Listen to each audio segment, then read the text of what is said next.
Welcome back to another Painting the Party episode with our Curse of the Crimson Throne minis for the 2Perception show. This is going to be the third party member that we're going to be doing. So we've done John Tiller over here, and then we did Floblin over here. So if you want to see them painted up, go ahead and check out channel for previous episodes there. They're going to stand over here because they're all done.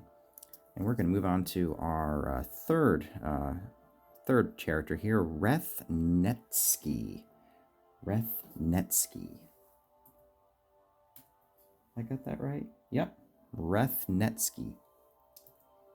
Exotic sounding name for an exotic sounding sort of character. You might notice he's walking around, unlike your typical swords and spears type guy. He's walking around with a rather elaborate flintlock musket, complete with light cloth, dusty cape, and he's even got some cowboy boots on. So this guy is clearly got some more advanced stuff going on here. So using the new gunslinger class, it's going to be interesting to kind of see how those different mechanics kind of fit together and kind of mesh with the setup that we have going on in our medieval fantasy world. So looking over this guy here, we're going to be seeing, obviously a lot of cloth. We're not going to see any metal gear. We're not going to be seeing any metal steel armor. He is a rifleman, so he's going to be primarily not, hopefully staying out of range of things where he's going to want to be wearing steel armor to protect him, and plinking away at a safe distance with this rifle of his. So a lot of cloth that we're going to work in. Furthermore, the concept art is a lot of warm colors in browns and yellows, but offset with some darker colors for the vest as well as the hair. So this should come out pretty interesting. It's not a typical combination I've usually worked in. This is actually also our first model that actually has a textured base here. So we can go ahead and play around with that and see how we want the color balancing to work out. Try to get something that sets off the outfit nicely. So of course we're going to leave that for last. First things first, I know you're expecting us to go paint it white right away, but actually, I just happened to notice that over here on the side, when I was looking at this model, it looks like we have some flashing here, or something along the lines that didn't quite come off when it was during the cleanup process. So we're going to try to take that off so there isn't a giant bar on the side of his face here. So we're just going to want to be a little careful here and make sure we don't scarp the model. And just kind of carve it off here. We also don't want to carve ourselves up, but I, unlike the model, will heal. Model, if I chop an ear off, that is not coming back. Although I suppose if I chop my own ear off, that's not coming back either, so should probably just be careful overall. Yeah, there we go. That's pretty good right there. Nice. Rest of it looks pretty reasonable. Don't think we've got any other things that need cleanup on here, so I think we're probably ready to go. So first we're going to get our handy dandy handle here, because trying to avoid painted areas is kind of annoying, especially when you don't have to worry about it here. And yes, indeed, now we are going to take our good old Uthen Gray here, and we're going to hit this whole model with it.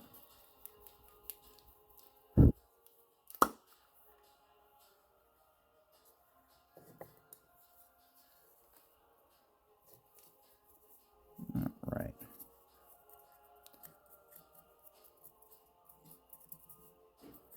Just using a nice wide brush here, so we can just kind of get this paint on. Smooth that out later, of course. Try not to hit the camera with the back end of the brush while I'm wildly slinging paint on the model here. This is also model I haven't really had to deal with in a long time, which is one with a flowing cape, which is noticeably apart from the rest of the model, meaning that there's really no bones about it. You're just going to have to get in there with a brush and get that paint on there. Also, these big, wide, flat areas mean that any changes in the coverage of your paint is going to show up like a sore thumb, stick out like a sore thumb, if we want to be particularly accurate. As you can kind of see right now, like you can just see these brush lines all over the place. I am probably going to have to go back over this. And technically the coverage is fairly uneven no matter what you paint on it, but if your model areas are thin enough or textured enough, you actually won't see it, which is perfectly fine. Unfortunately, you're talking about big, broad capes.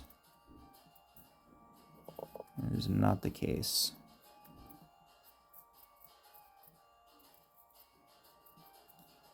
So I am probably going to have to go back over this thing once it dries. Oh my god, whole glob of paint in there. Might be getting a little overzealous with this. I'll just need to be careful. Keep an eye out on stuff. Make sure that I'm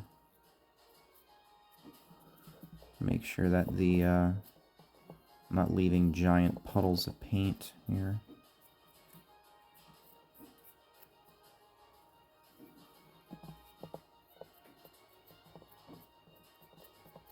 Definitely don't want to lose any detail. Just want good coverage.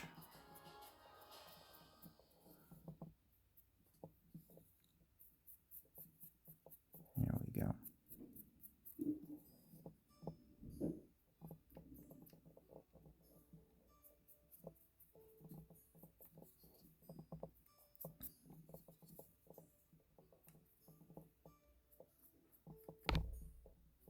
Okay. I think we're doing pretty good here. I say Reth Netsky has quite a fantastic jawline and cheekbones. Very well defined, very well developed. Alrighty. Alright, perfect. Close this out. We're gonna have to wait for this to dry, and then I'm probably gonna put another coat on him, especially on that cape. I might not put it everywhere else, but definitely the cape. So I'm just going to clean this brush out here, and I'm going to let this dry, and I will be right back. Okay, that looks pretty dry. Certainly enough for me to hit these big raised areas again. So back we go.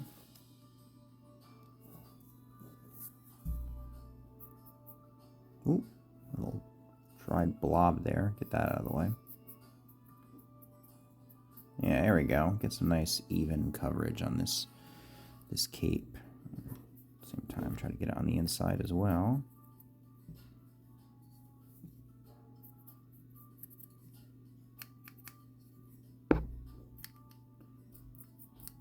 Definitely the pants. Got these big, wide open areas that just need a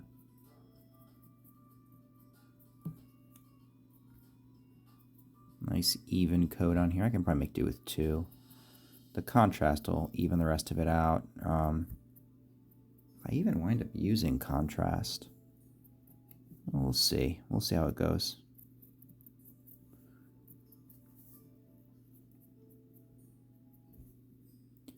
I want to... Yeah, there we go.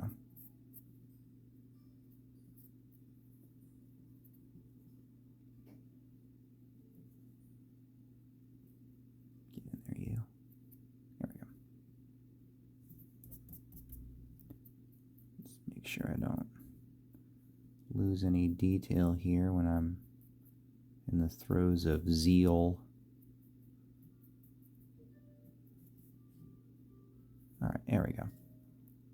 Perfect, perfect, perfect. All right, cool. Happy with that. So I'm going to let that dry. And while that's going about it, I'm going to want to think. Are you? Oh, yeah. I have to clean that lid out. It's not sealing that well anymore. But I'm going to want to think about how I'm going to do that. So concept art has him with a lot of yellows, browns. So let's see here. Yeah, we could start with that. Where's our Gore Grunta? That seems to be a really good... Here we go. That seems like a really good standby for brown. His yellows... Let's see here. Looks like his shirt, not his vest, but his shirt and his cloak lining. Maybe we can start with Eden and see how that comes out. Oh dear, I just put my hand right on top of that. Sorry. Looks like I got away with it. Yeah, it looks fine. And then we'll have sort of his belts. Honestly, yeah, that and his spur strapping is going to be a light color. Man, that's really interesting. Normally you have like the worked leather be like super dark, but these are light in the concept art, and it looks really good. I gotta say, I actually really like that. So I'm thinking I actually use like this to kind of... This will be good because this will kind of help transition through to the yellow, and I think it'll look good. Honestly, I think this highlighted with white is going to look really good for the strapping, the belts, the spur straps, and the what would you call those? He's got some kind of oh, wait a minute. These aren't belts hanging down. These are chaps. He's wearing chaps. That's what these are. Okay. All right, that makes more sense. So if, in case any of you don't know what chaps are a sort of think of it like kind of like a leather work apron or something like that are designed to kind of protect your chest from whatever you're working on, but instead of your chest, it protects your legs.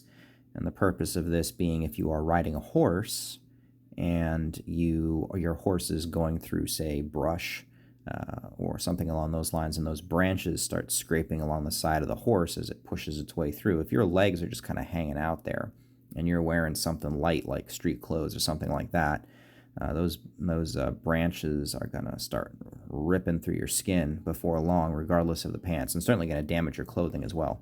So wearing chaps helps protect your legs and your pants, really, from nature as you move on through it.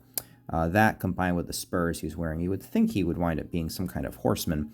And indeed, maybe he might be. Honestly, nothing quite like being on horseback to be able to get a good firing position, both height and distance, to be able to go and take precise, careful shots at your opposition here. So he is actually wearing chaps. Now, the concept art doesn't have too much a differentiation between his pants and his chaps. I'm thinking on whether it is feasible for me to differentiate that at all. I've got snake bite here. I've got this. This kind of has that warmer tone. I could do it. I think I will, actually. I think I will do that. So we'll probably plan on the Gorgrunta for the chaps, the boots, and snake bite for the pants. Belts, I'm going to line with this, highlight with white. Buckles, we'll do silver. That'll look good, as well as the rivets. He's got rivets on these, sort of like the edge of the chaps here, as well as he's got a couple rivets on here. He's got the spurs, of course. We'll pick that out.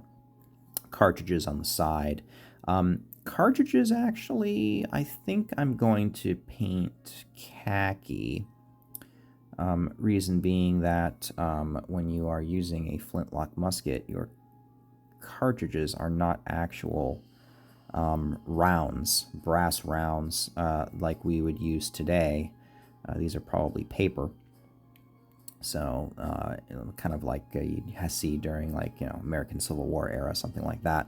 Kind of before cartridges were a big thing. Your cartridge was a paper packet of powder and with a musket ball in it, and so you would bite the cartridge open, rip it open with your teeth, dump the powder. It was a pre-measured charge of powder. Dump it into your musket.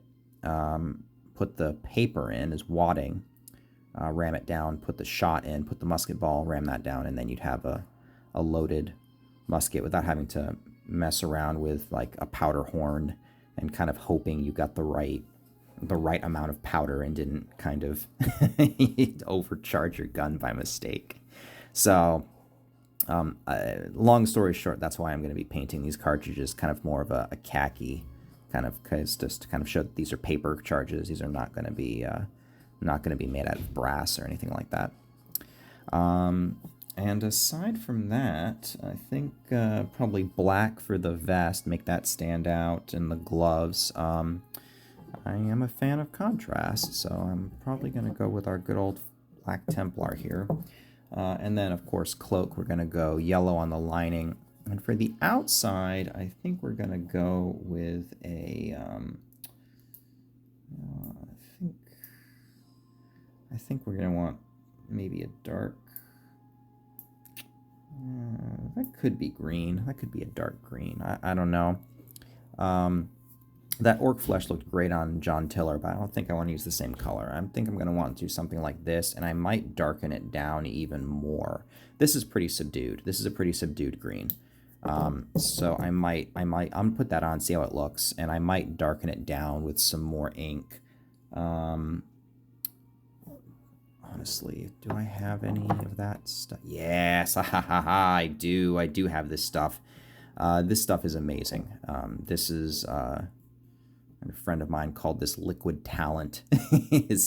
If I'll put it on there and you'll see what I mean. It just it does a great job of making something look weathered. And if anything is going to look weathered, it's going to be Reth's outfit. I mean, this guy is he'd make a great ranger if it wasn't for the fact that he has a gun and he shoots people with it. This guy is gonna be spend a lot of time outdoors, I think. Let's see here. Although I would probably not have him wind up his skin tone. Will probably lighten it up a bit more than John, who the farmer, who literally works outside every single day. Reth will maybe pale him up a bit just to get some variety. And also because, even though he's probably outside a lot, this is Corvosa. It's an urban campaign. He probably lives in the city. There's a lot going on here, so I'm probably not outdoors as much. So we'll go with that. That'll be our plan. I think I like that. And still not sure what I'd want to do with this base here. Let's paint the rest of this up and see how it's gonna look. So with that being said, let's go ahead and start with... Well, let's be wise about this. Normally I paint them from the feet going up so I don't forget bits, but I think what I'm going to want to do is paint the interior pieces first. So we'll start with our snake bite, and we're going to go for the few bits of the pants that we can actually see. Grab some of this. Alrighty then, so in we go.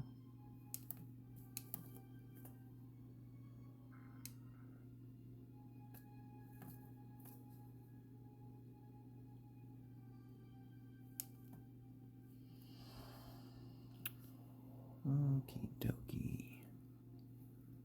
So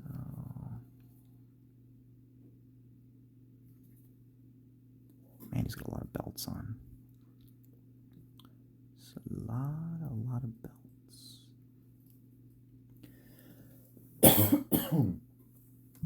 Pardon me.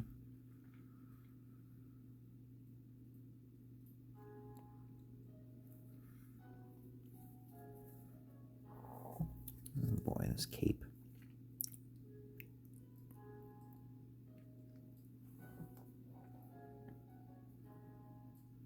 Oh my god, look at that.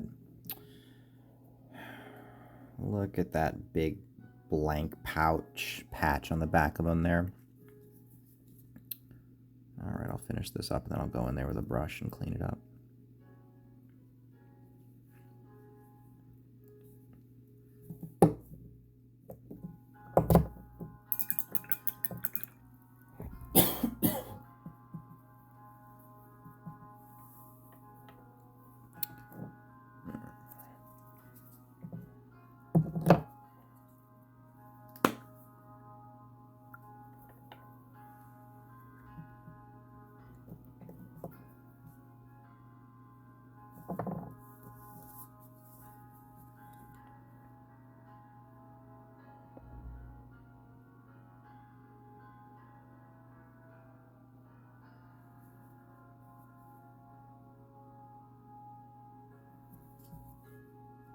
Okay.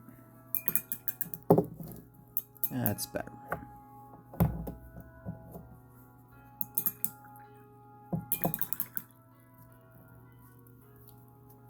Alright, that being done, go back to our Gorgrunta here.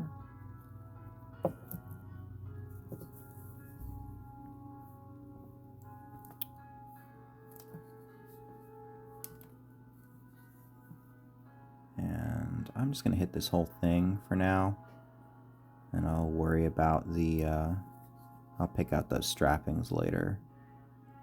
Because we've got way too many small details for me to try to dodge them with something flowy like contrast paint.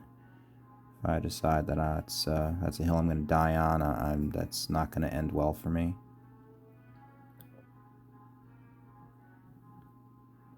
Yeah, I'm really giving that snake bite / Gorgrunta contrast a run for its money, and we'll see. We'll see how it comes out.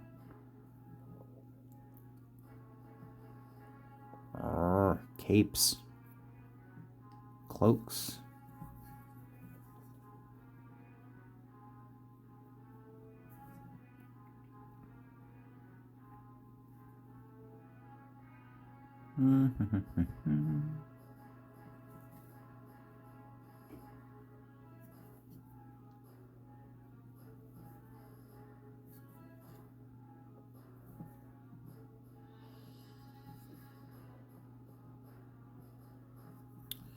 Alrighty.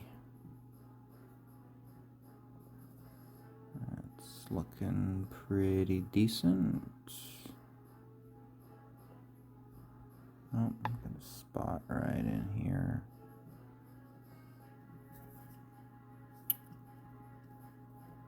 Okay.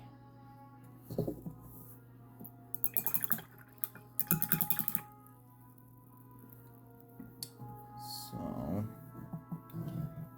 let's go to, got his vest and I've got his, so let's do vest last, because if we're painting black we can clean up mistakes with it easier. So let's go with that yellow. So we're gonna go with, do I want to do Eodin? That gets that bright orange undertone, or do I want to do the dirtier Nazdrak? I'm thinking this for the cloak, this for his shirt. Cloak gets dirty, shirt doesn't. Let's do it that way. Oh geez, did I grab the wrong one? I've got 2 pots of that, and I think one of them isn't opened yet. There we go. Alright. So he's going to have his sleeves here. Yeah, here we go.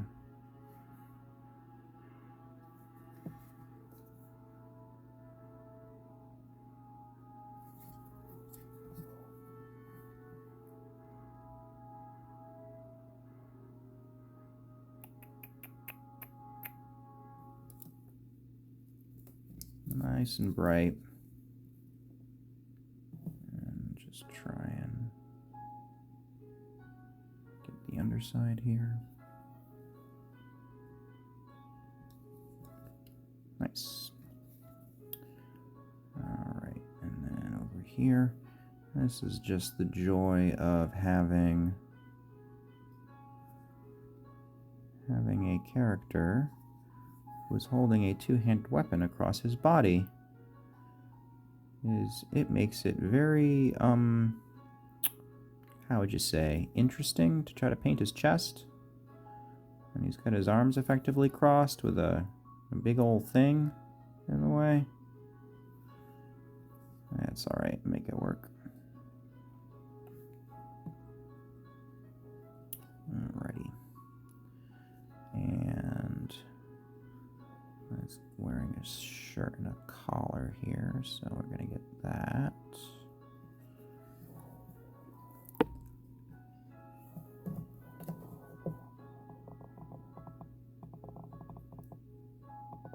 There we go. Oh, jeez. Right over his face. That's fine. That's why we painted it white, so we can clean that up. In fact, I'm just gonna go right in here to make sure I get his collar. This is why we paint the lowest level first. Nice. All right.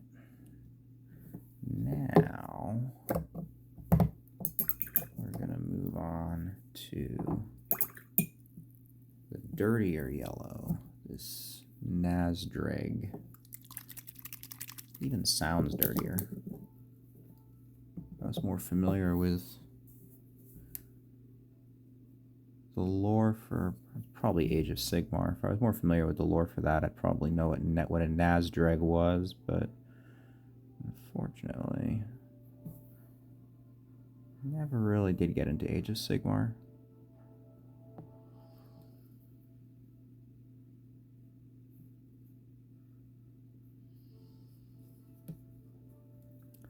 I do hope this differentiates itself enough from the sleeves.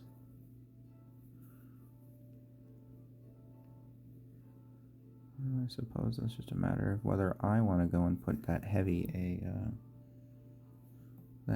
a layer on it. You just want the lining. Leave the rims to be the darker color, otherwise it's going to blend in.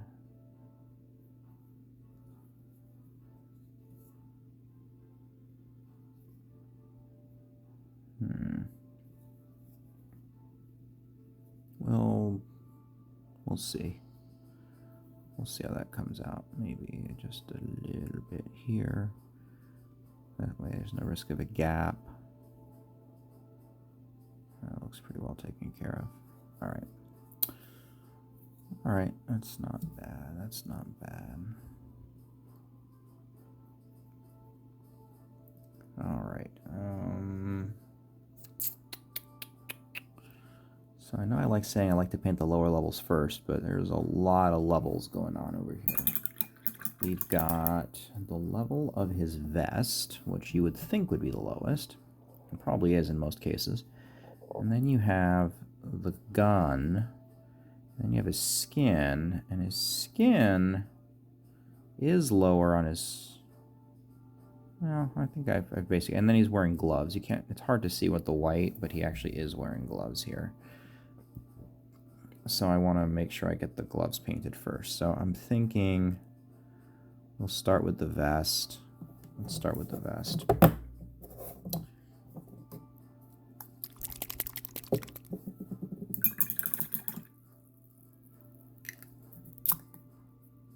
right.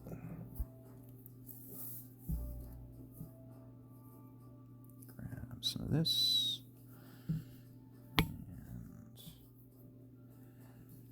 See what we're working with here.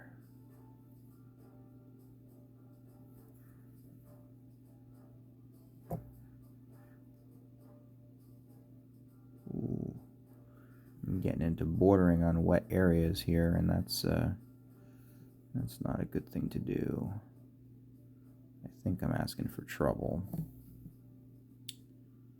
Yeah, I definitely think I'm asking for trouble. Yeah, I'm asking for trouble. Those two wet areas of contrast will bleed together like that and ruin my line. And I'm not thinking I'm going to let that happen. So I'm going to take a little bit of this Uthin right here and just go plop, plop, plop, plop, plop, plop. Good as new. Never even happened. Beautiful.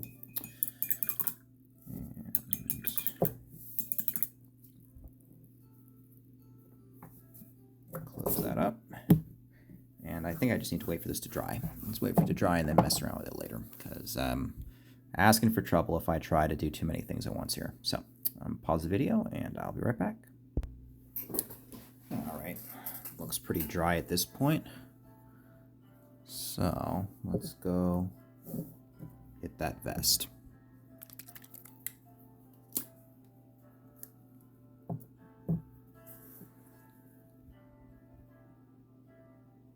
I do like this music. Alrighty here. A hard time. Alright, I'll take it out of the handle just for this bit here, because I'm going to need as much of an angle as I can get to kind of sneak my brush up in here and try to cause this little trouble as I can. There we go.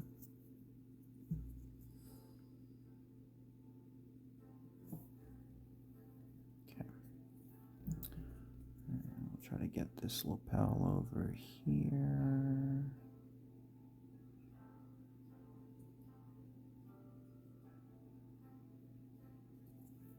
Okay, good. So far, so good. I do like how the butt of the rifle is kind of secured in Reth's elbow and not actually like welded into his chest like you see on some sculpts. Benefits of 3D print, I suppose. Alright. I could probably put the handle back on, but good for now.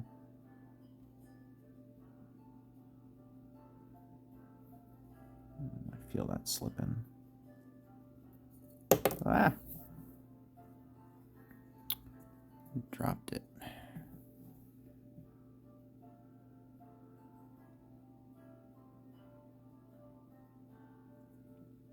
Okay, there we go.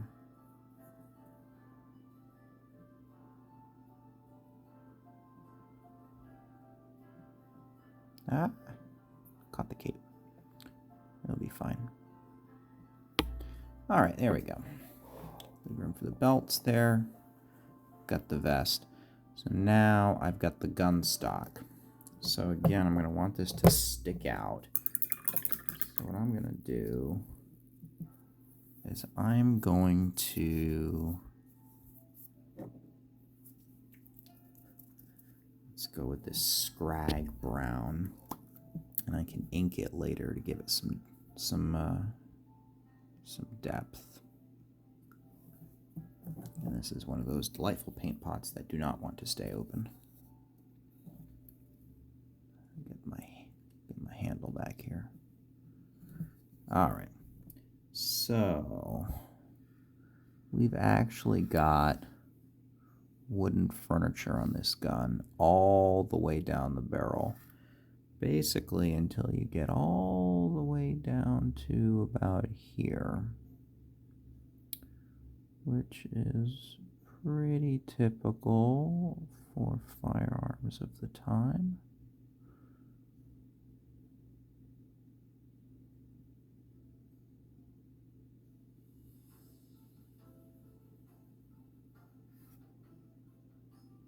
Let's see here.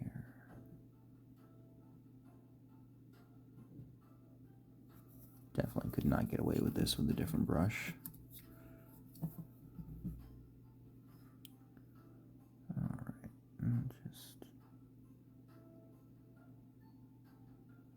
There we go.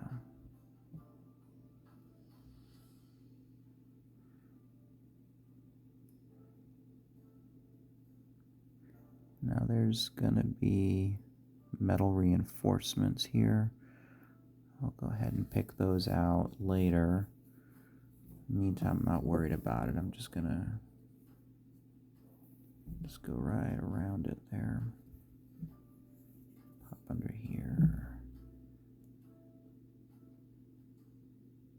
Here we go.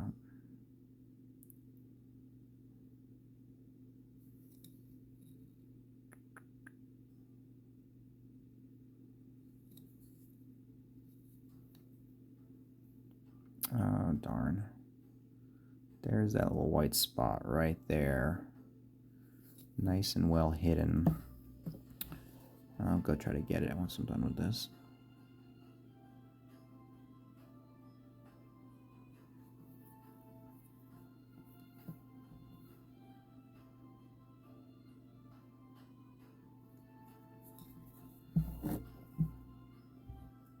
Trying to get a good angle here. A little bit of water.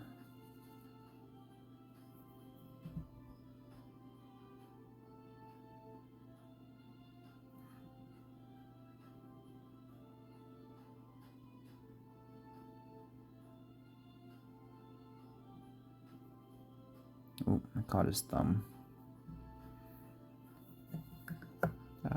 Don't you tip over. All right. I'm gonna try and get in there as much as I can. And now we're gonna go and try to get the other end of it.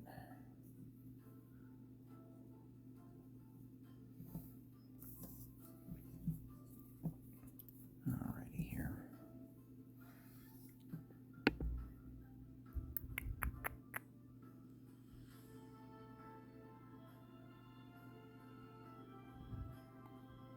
Way more sloppy on this side. That's okay, I can clean it up. I'm painting a raised portion, which means it's easier for your brush to slip off to one side or the other. And when I'm painting the more recessed steel, it'll just look better. Alright, and so we've got the barrel running along the top of the furniture all the way down to the striker. So we're probably looking at, say, something like this. This is probably going to be a plate right here because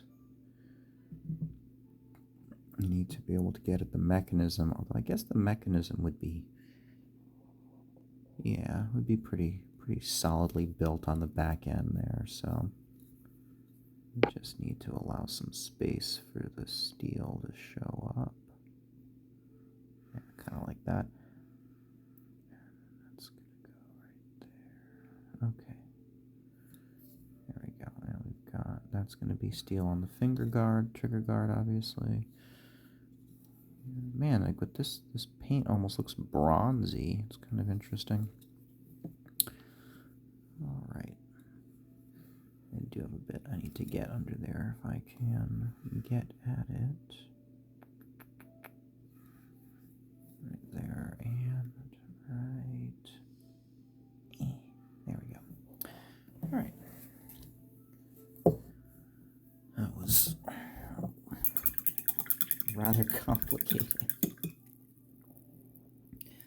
Way easier to have somebody with like one thing in one hand and one thing in another hand. And you can get the chest to make it look all nice.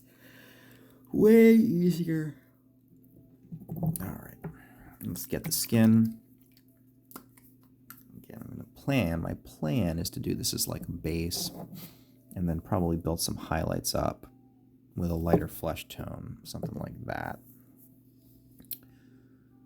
All right, so first what I started with here.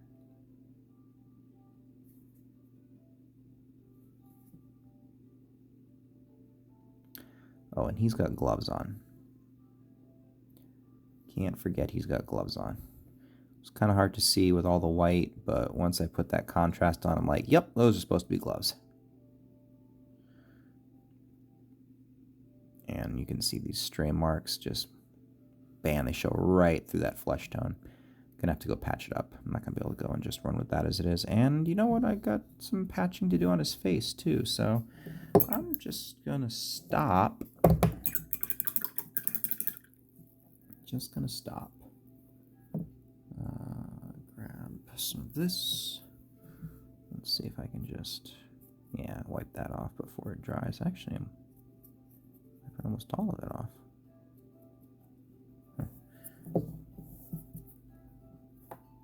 No, I do it right. Patch it right.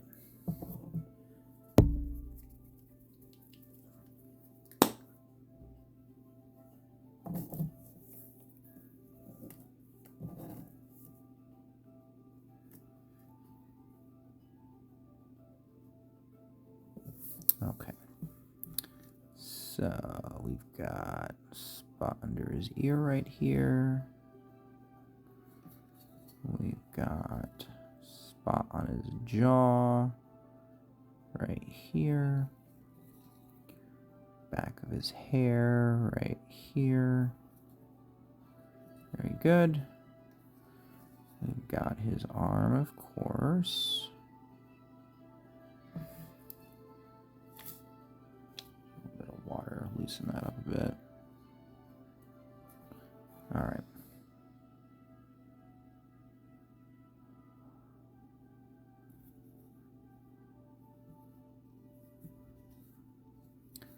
Get his thumb. There we go. That one looks okay. Oh, inside of his forearm there is all yellow. And again, this is okay. This is the reason why that we painted it in the order that we did. Okay. There's a little bit of shading in the crook of the elbow right there, but you're not going to notice that once I put this layer on here. So I'm just going to leave that. Alrighty. The nice thing about these nice little paint patches is that they dry really, really quickly. Like his face, I think, is already dry. So let's go back to what we were doing here with that. Bit of that.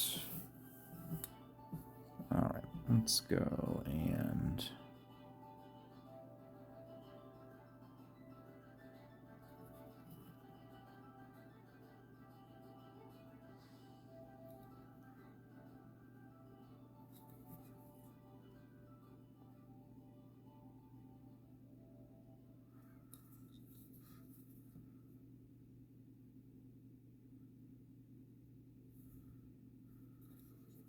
here we go.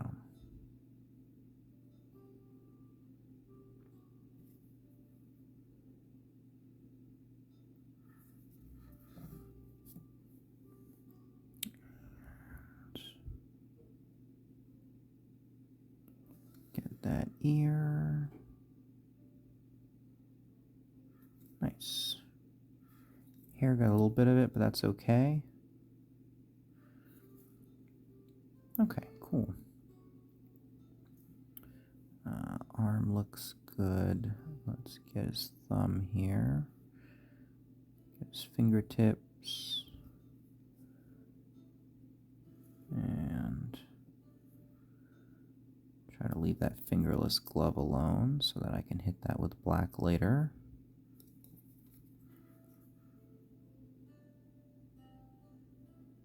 And you kind of see that little extra bit of yellow there just disappears under the shade of the flesh tone ink.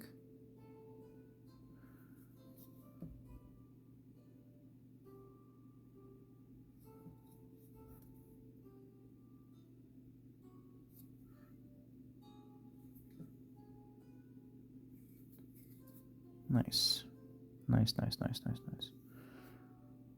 All right, looking pretty good, looking pretty good. Let's go and hit his hair and gloves. Gonna go black for those. All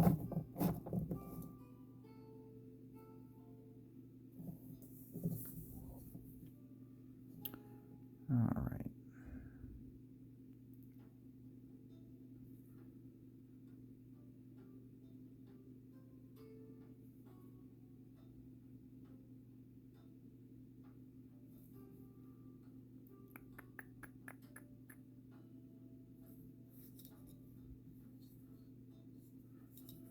Alrighty, let's get on the underside here.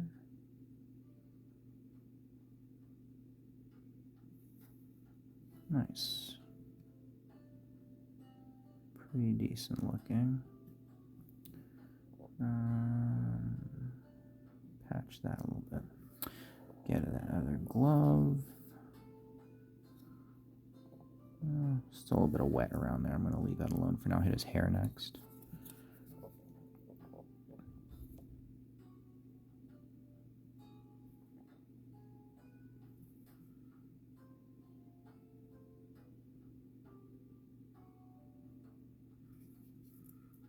Here we go.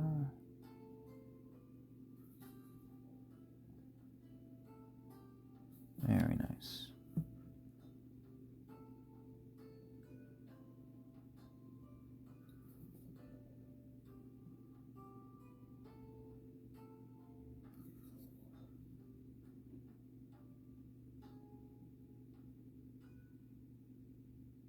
There we go. All right. He's got eyebrows, but I'm not going to use contrast on the eyebrows. That's going to be silly. I'll just hit that with straight black paint. Alrighty.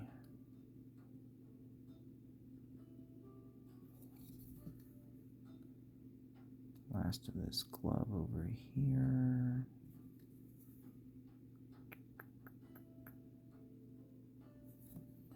So many little tiny details. Should make it look pretty good though.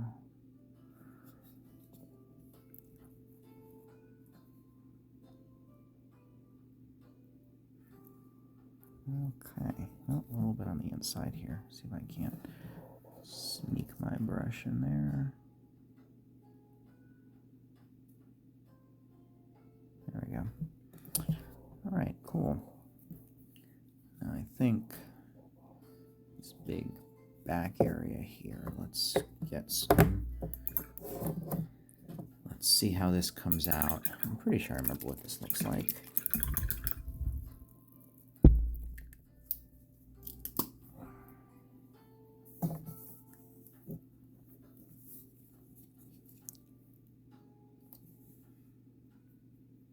Yeah, there we go. It's pretty good. And we'll just...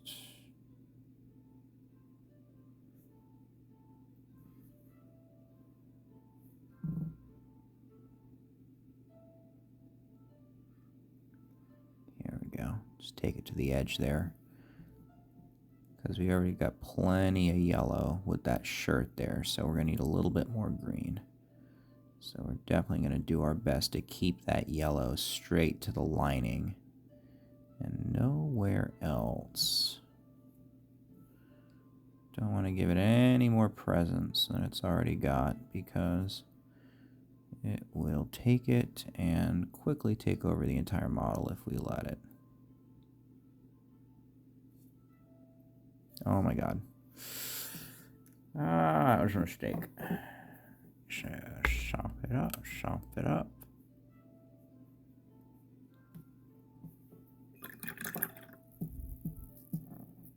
Quickly before it dries. Ha ha ha ha ha.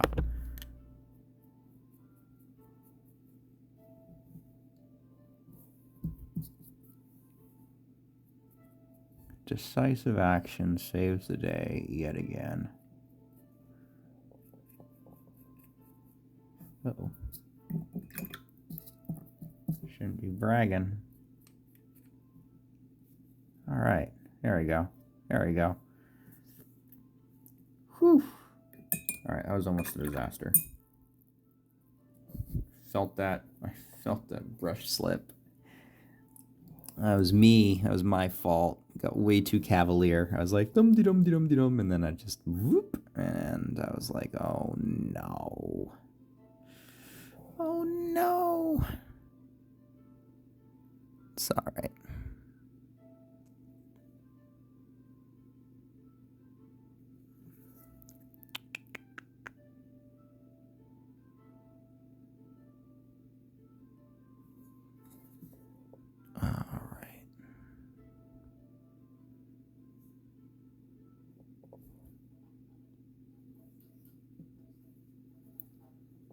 All right, let's try our hand at this edge again.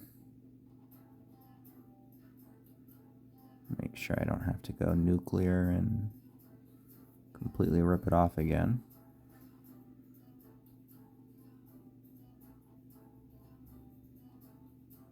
There we go. There we go. All right, we'll let this dry. And then I'm going to give that Devlin Mud a go, and that should darken this inside lining down even more to make it really stand out against the yellow of his shirt. Should look even better. All right, close you up. Let's go with, where did my, here we go. Nice bright steel.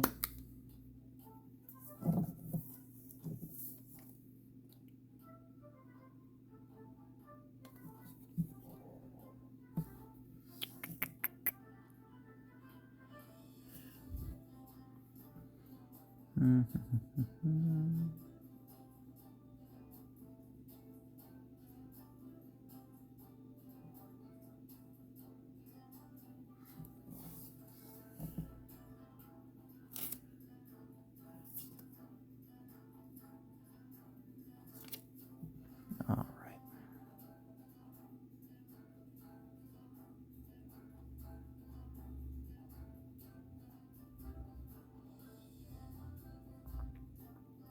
There we go.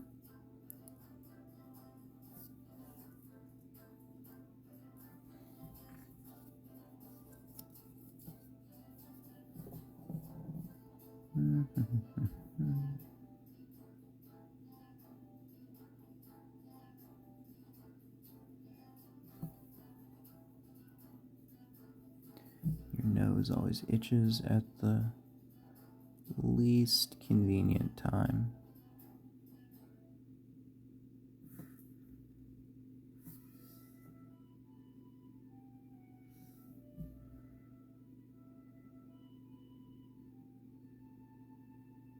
There we go. Get that all taken out. Let's see if I can get that trigger guard from where we are.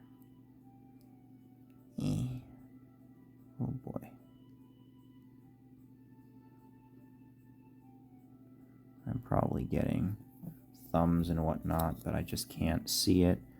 And if I can't see it, that means no one else is going to see it either. So we're not going to stress about it.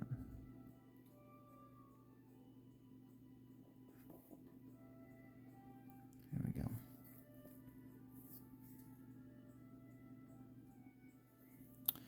All right, let's get these supports.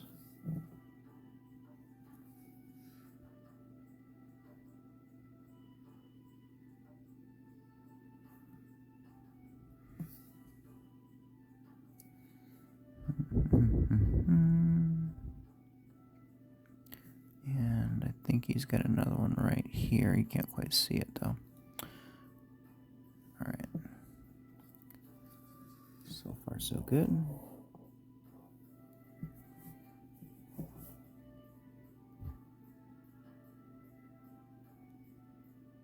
Here we go. All right. That's passable. A little sloppy on the underside. Let's clean that up. Okay. Oh, I got ink all over my fingers there. All right, cool. Now, let's see if I can't... Now, this Gore Grunt is pretty good, but I think I want to darken it up a bit even more. I'd really like it to stand out a bit more. So I'm going to... Yeah, I'm going to hit it with some more stuff. Let's see how it goes. First off, well, this cloak is still not dry, so I don't dare mess with it. I can do flesh highlights. Flesh highlights is a good time right now. All right, so we're going to take this. So, as you may have seen from the video I did with Buford, the way I'm going to paint these flesh highlights on is going to look really stark up close. You know, this is getting pretty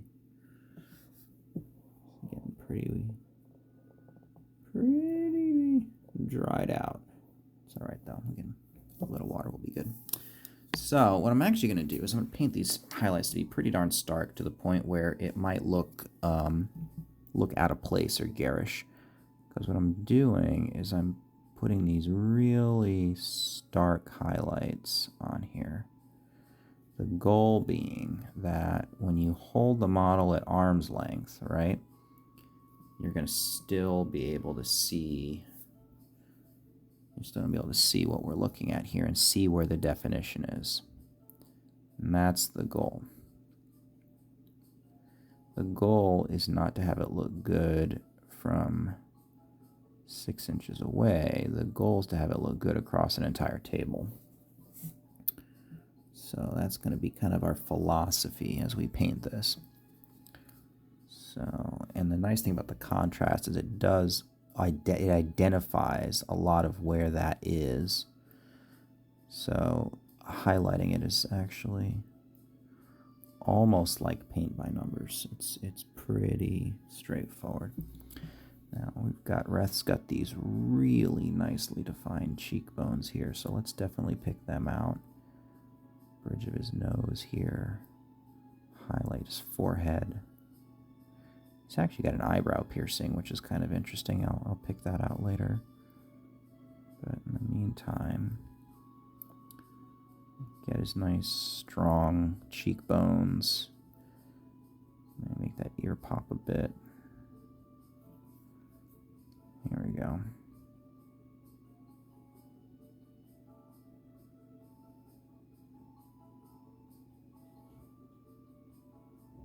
There we go. Nice. Okay, perfect. So that's gonna, we basically painted this mask onto him, but that's perfect because that's gonna make his features really stand out and pop from across the table. So that'll look good.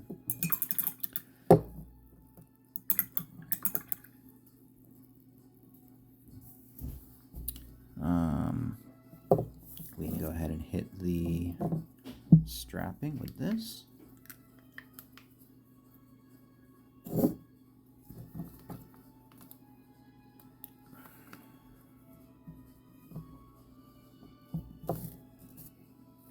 I promise you, some of these pots, the lids are hinged. They do actually lean back. They don't just fall off like, they all do. So I have old pots and the hinges wear out long before the paint dries out. All in all, not a terrible problem to have. Alrighty, here, let's go. We'll start with the spur straps. And that back area there is actually going to be steel because spurs are built that way. It's not just the spiky bits that are steel. It's actually the entire frame too.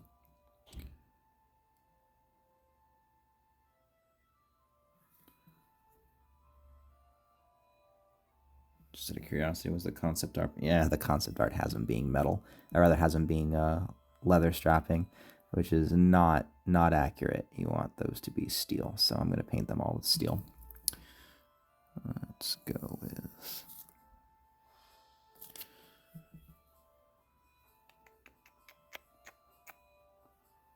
Yeah, that'll look good. It'll actually help break up the border between pant and chap.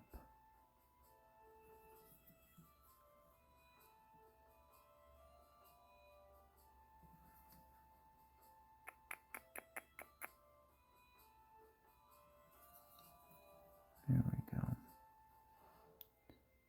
Paint, paint, paint. All right, like that. And we're up to the belt area, which is gonna get gonna conceal the top of the chap on that side. So we're not gonna get the rivets, but that's okay. Let's get this back area here.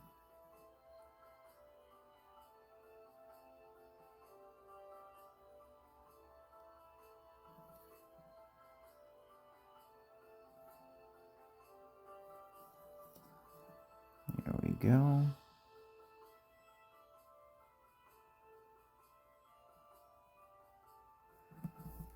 Okay.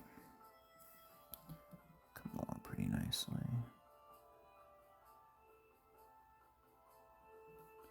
Leave those cartridges.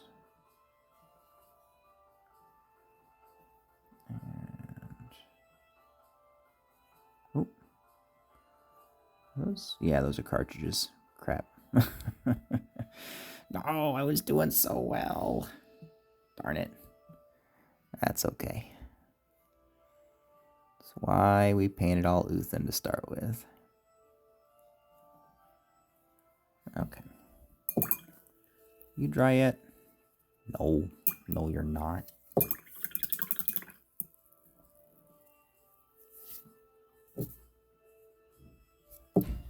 Alright.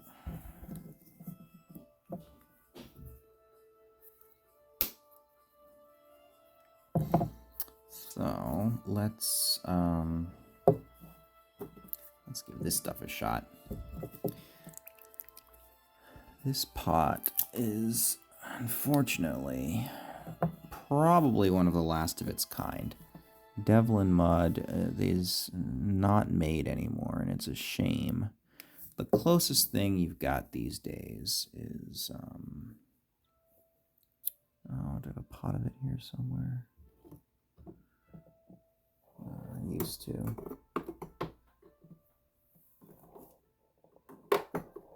Well, maybe I don't have it right now.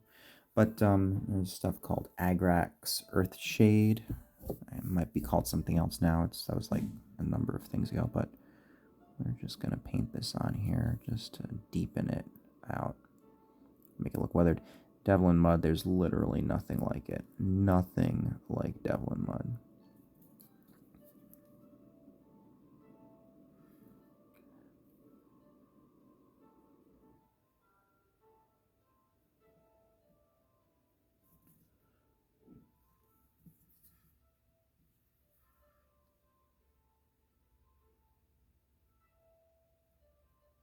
Yeah, that should rich that up a bit. And let's see what it does on the lining here. Yeah, perfect. You can see it's going to give it that weathered look. And we'll make it look, well, like it's been worn outside for quite some time. Nice. Okay. That should differentiate it a bit from the brighter yellow of the shirt. At least I'm hoping it will. Yeah, I think maybe. Maybe. I don't know. We'll see. We'll see how it goes.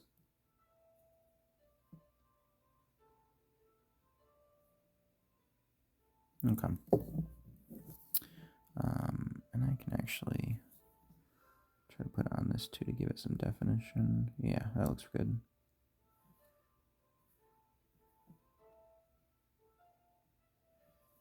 Yeah, there we go. That's the touch it needed.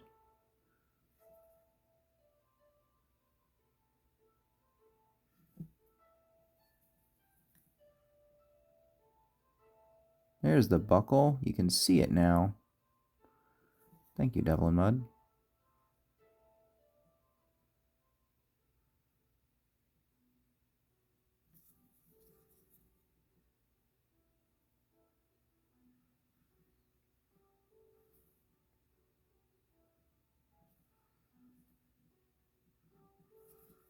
Okay, nice.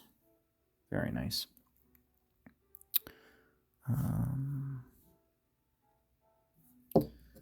The stock of that rifle needs something. Interesting enough, flesh wash is actually a fine thing for that. Let's see.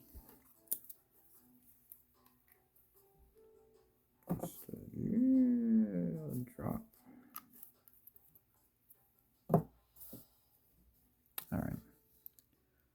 So take some of that, and we'll hit this furniture with it, make it look a little bit richer.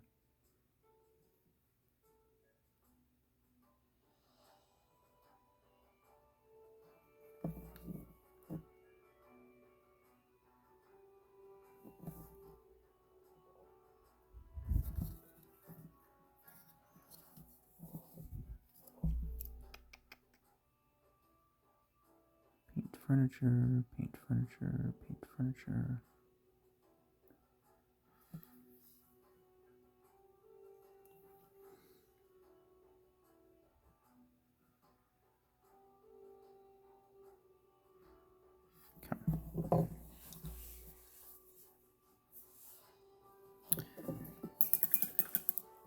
After that, we're going to want to use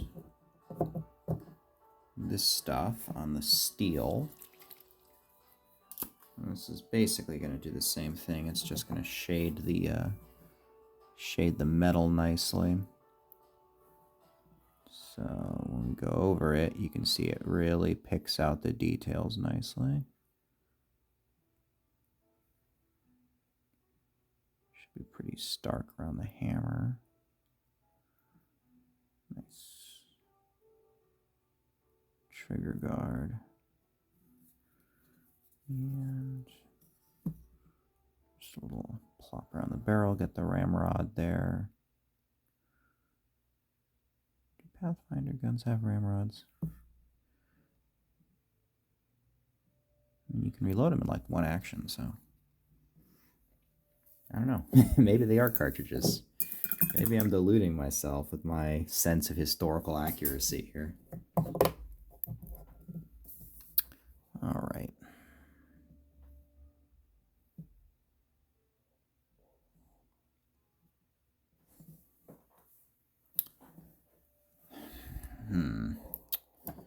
I wanted to go nuclear.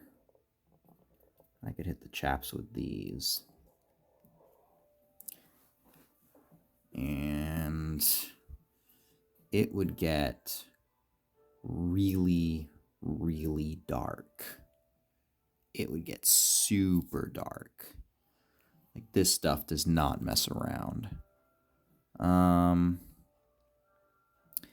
I think it's fine. I'm going to leave it alone. I'm just going to leave it alone. That's still drying. Let's get the buttons on his vest. Nice warm brass will work. Brass buttons.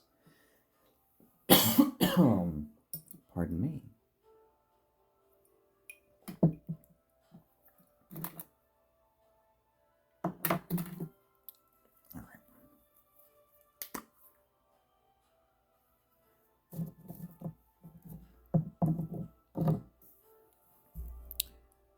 Big, deep, rich color, this. Doesn't take much. Especially not when you're painting buttons, of all things.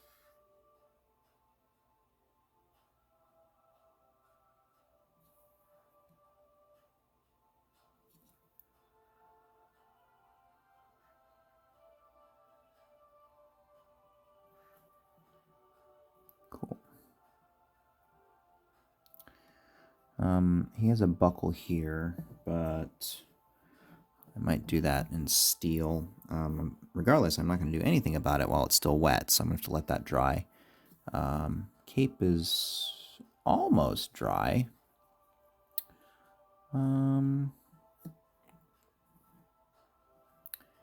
His hair looks pretty decent, but it could be better. I'm going to go ahead and highlight that too. Use this stuff.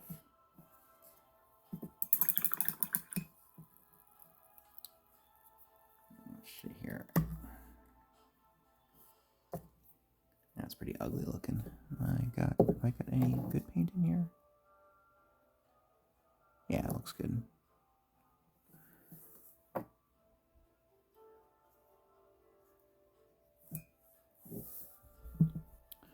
Alright, this isn't going to take much, I don't think. Again, we're just gonna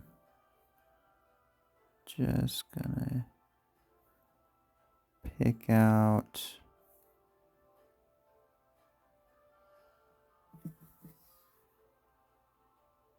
the raised areas that we can already see.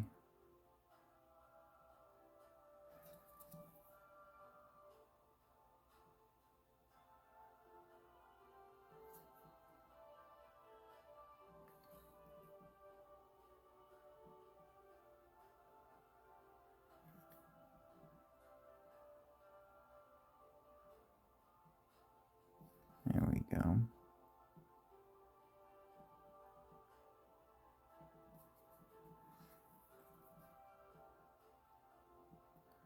Certainly I would not try this unless I had a brush that could keep a point this well. Alright, nice. That looks good. As for his gloves, let's go ahead and pick out the knuckles. Just make that stand out.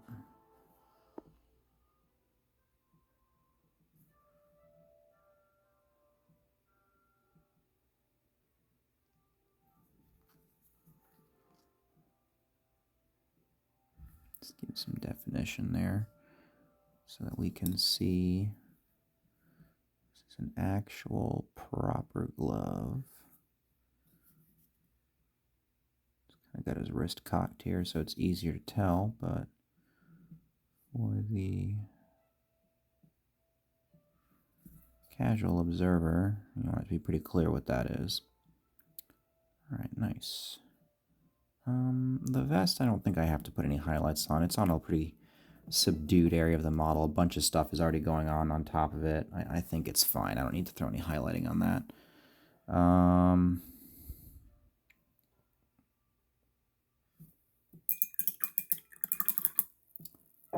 Let's see. Do I want to try for his... Yeah, eyes will work. We can do eyes right now. Alright. Let's grab some white.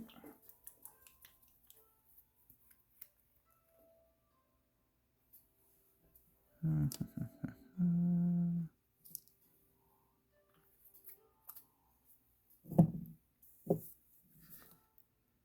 little bit of that. All right.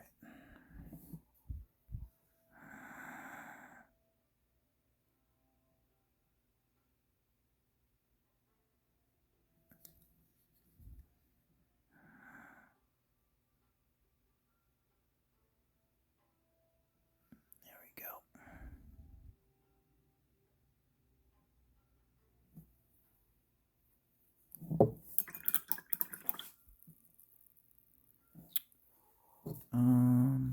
Eyebrows.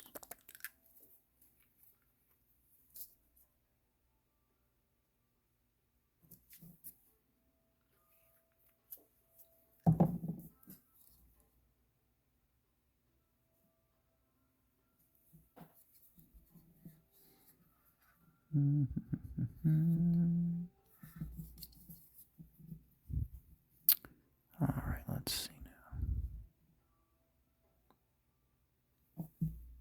Try to get a better view. All right.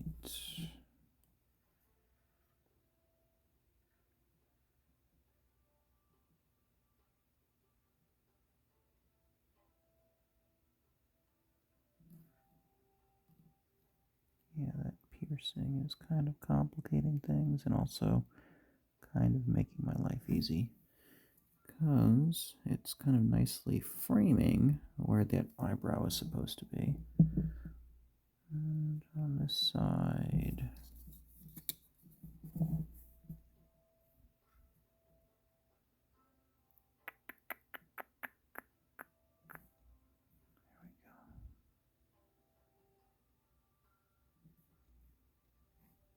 let's thicken this up a bit here. Nice, nice, nice, nice. Okay. Dang, came up pretty good.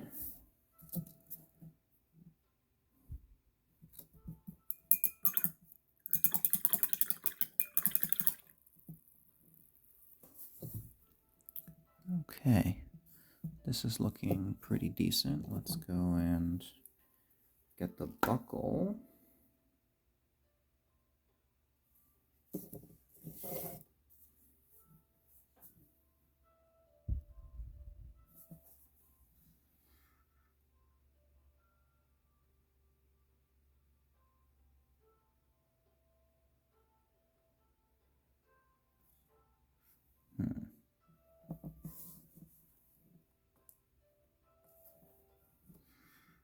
Come on now, cooperate.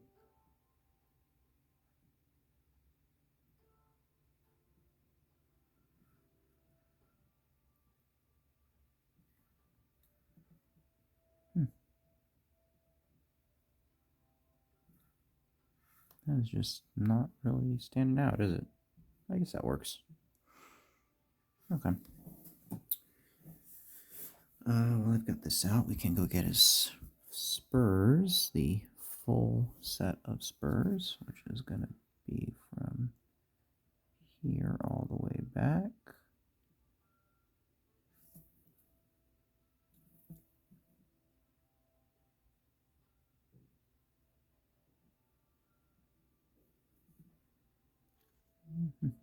There we go.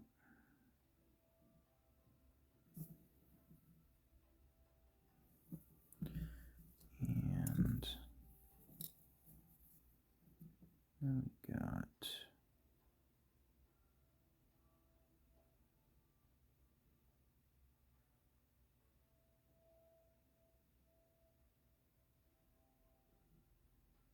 oh, it occurs to me actually posting when I post this video, there's going to be a minor spoiler here because we haven't told anyone the classes yet.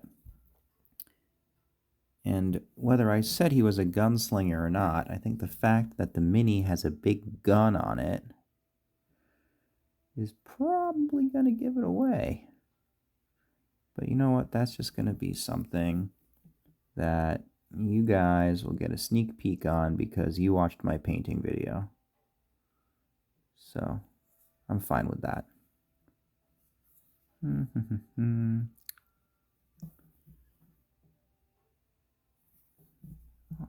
and let's get these rivets.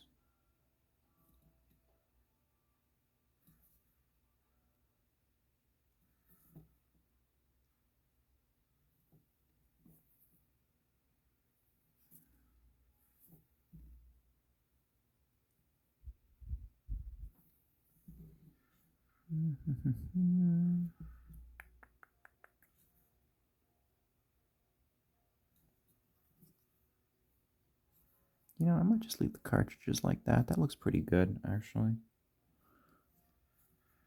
Because Devlin Mud makes everything better.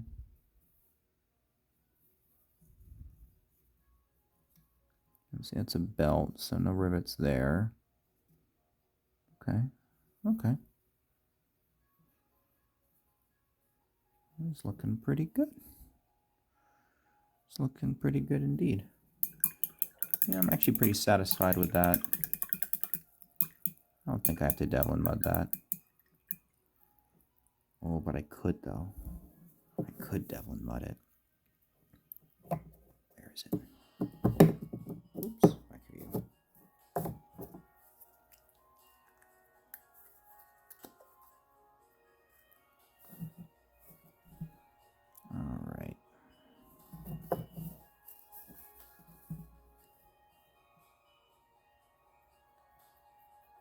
Yeah, there we go.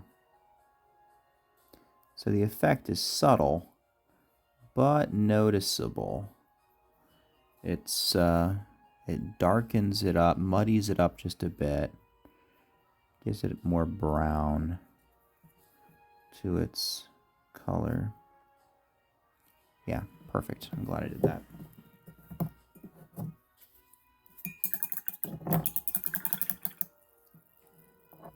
All right. So, last thing is I've got his pupils to do.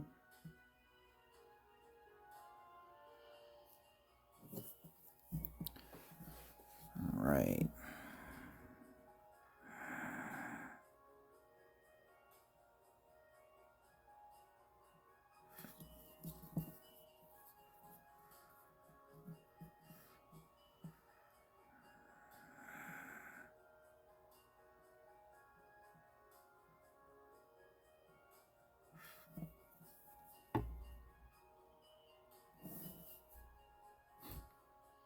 Dang. I've never had a face go that smoothly before. Something always goes wrong with it. And I have to paint something or patch it. Man. All right. I'm incredibly happy with that. All right. As for the base, I think what I'm going to do is I'm actually going to go with like a gray flagstone, I think. I think a gray flagstone is going to work nicely.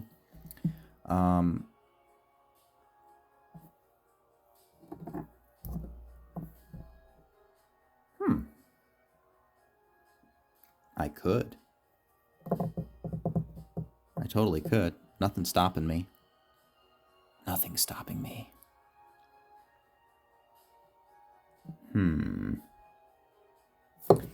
Let me think about it.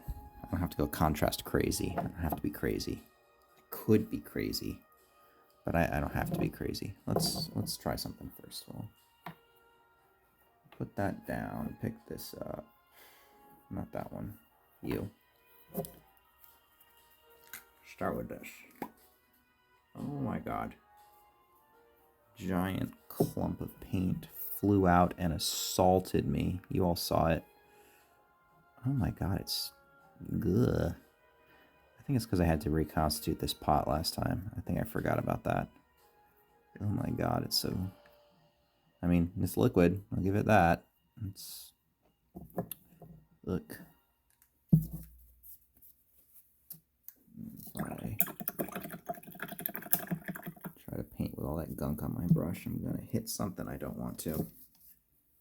Alright, so let's take you out of that. You back here. Get all that excess water off of there. Pick this up. And let's see what we're working with here. Yeah, the coverage is really good. And the really funny thing is I could just take Basilica and go over this. I could just use it for shading. I think I also have an ink wash, though. That would work. I don't think I have to use Basilica, but it would probably work.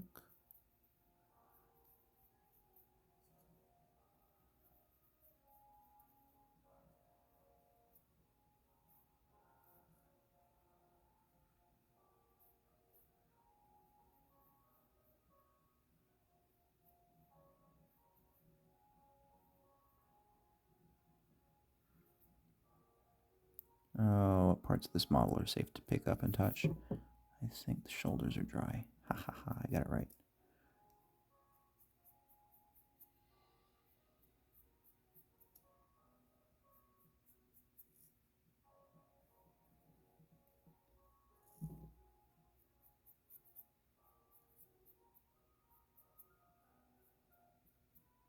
Alrighty. Nice. Alright, I'm going to let that dry. Ah, goopy, icky mess.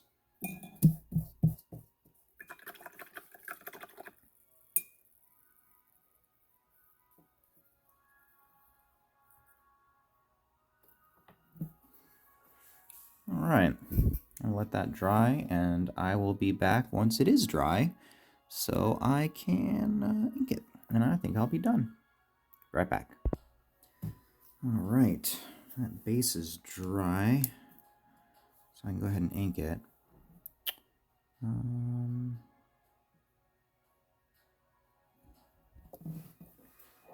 gonna try it. I'm a sucker for contrast paint. What can I say? Let's see how it comes out.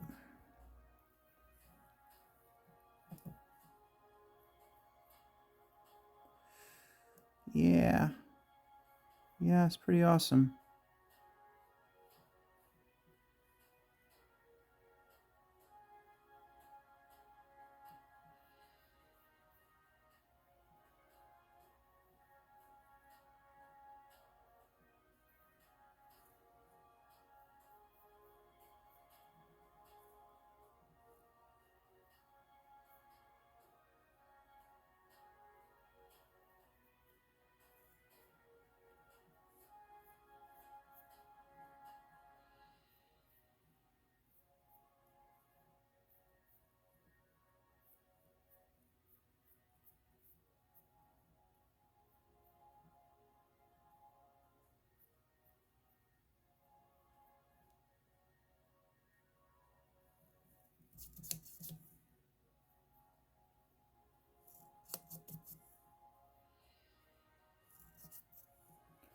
Don't want to go too crazy though.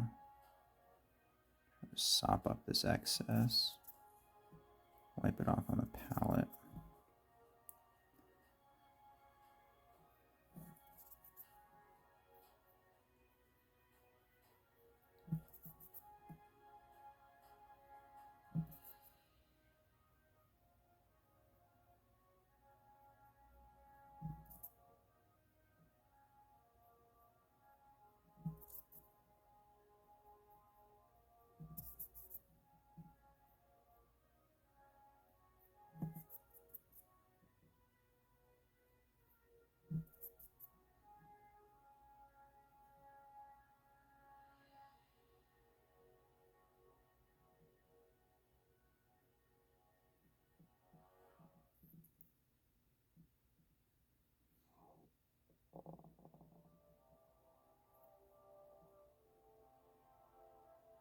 There we go.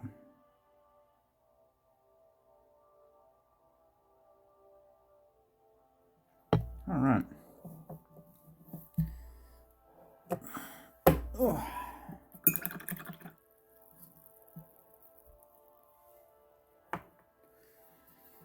I think that's him right there. That's Reth. Pretty happy with him. Came out great. I think a face, that's probably the easiest time I've ever had with a face before. Something usually goes wrong, and everything just kind of went really nicely. I'm super happy with that. All right, well, thank you so much, everybody. Hope you enjoyed that, and we'll have a fourth member of the party coming next time. Thank you so much, and have a good day.